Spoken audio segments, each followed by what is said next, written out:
Here you go, guys. Ito na yung kasabay ni Pegasus Wave yung nabili ko na nag-sale si Nike. Isa pa tong hindi gaano pinapansin. Not sure lang kung bakit. Baka kasi wala pa masyadong nagre-review.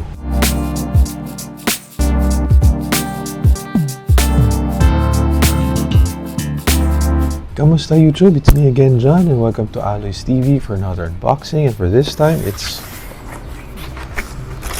the Nike Lunar Roam.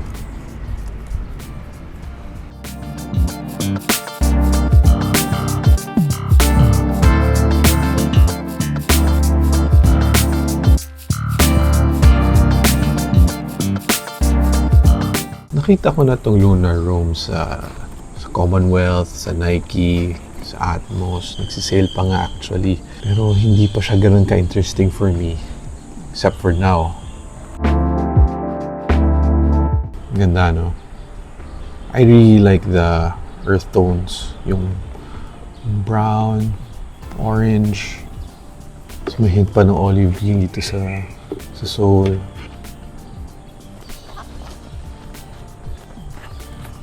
Lambot. Yung iba kasi mapa-white, mapa-black. Pero ako, I'm in the middle. Gusto ko yung medyo subtle pero sumisigaw ng konti. If you know what I mean. Let the sneakers do the talking. Kung 4 seasons ang Pilipinas, pwede ito pang fall because of the colors. But in summer, of course, spring, not winter, madudulas ka lang. But since 2 seasons lang tayo dito, bagyo at tag-init. Yung na-experience natin ngayon, sobrang init. Masusulit mo na to for the whole year. Original price is 8,395. So, medyo steep pa yung price nun. Pero currently, nakasale pa siya sa Nike for 5,039. Pero nung nabili ko to with the Pegasus, with the discount code of FRESH, 3,821.30 na lang. Hindi ka pa ba?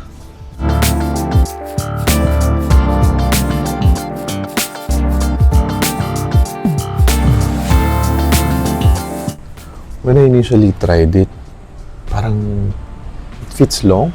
Lalo na dito, parang may fingers width. Medyo roomy for me. Kasi gusto ko yung parang, hindi naman saktuhan, pero yung parang alam mo, fit na fit. Pero ito medyo maluwag for me. But for the width, pasok naman, hindi naman siya yung aalog-alog, pero pwede wide fit dito. Medyo mahaba siya for me kahit na size 10 ang kinuha ko. For wide, pwede if you want that snug feel. But for regular narrow feet, haba to. Pwede ka mag half size down. But for if you want a roomier feel, you can go through to size. Like for the Pegasus, I got this at size 10. So okay na okay yung fit niya for me. Hindi sagad, sakto lang. For this, medyo malaki, lalo na dito sa toe box. Dahil sa lunar technology, malambot siya, but nothing compares to the Ultra Boost, alam naman natin yun. And yung gel technology ng A6. Pero, fair enough, malambot naman siya.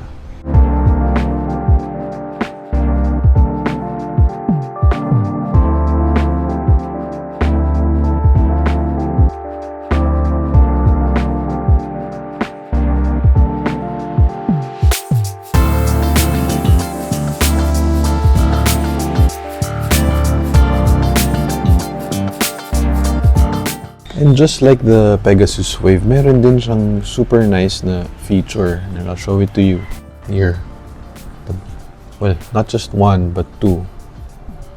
You can actually wear this na nakaantay yung shoes mo, yung hindi mo kailangan itali. Kasi yung laces niya, parang rib na mag-hold siya dun sa lace holes. And aside from that, kung gusto mo naman nakatali yung shoes, pwede mo siyang itak dito.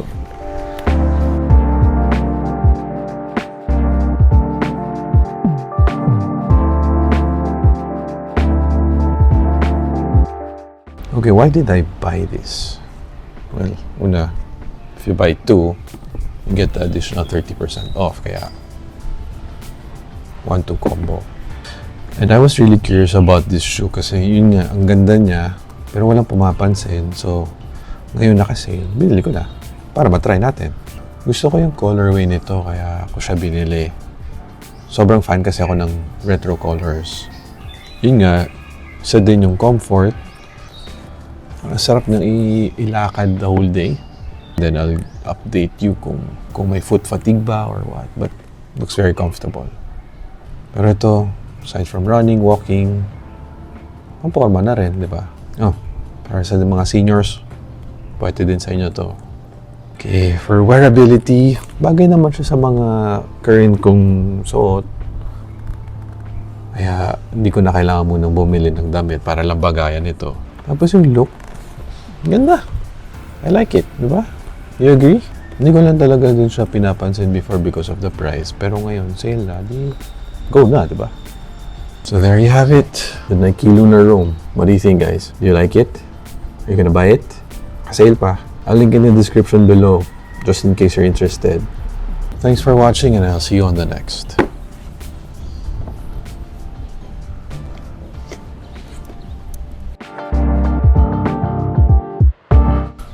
Pala, before I forget, if you enjoyed watching this video, please hit the like, subscribe to my channel, comment on what you think about the Lunar Roam.